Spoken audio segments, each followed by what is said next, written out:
ఏమి ఎండలండి బాబు, అయితే మన పనులైతే మానుకోం కదా. అదే ఆవకాయ పెట్టడం.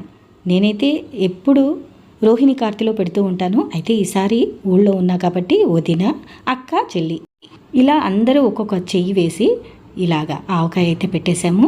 ఆవకాయ అయితే చాలా బాగా వచ్చింది, చాలా బాగా కుదిరింది కూడా. ఒక్కొక్కళ్ళు ఒక్కొక్కటి పని చేసుకుంటూ ఇలా కబుర్లు చెప్పుకుంటూ చేసేసాము. పచ్చడి చాలా టేస్ట్గా వచ్చేసింది. కలపంగానే మేము కొద్దిగా టేస్ట్ అయితే చూసాము, అందుకనే చెప్తున్నాను.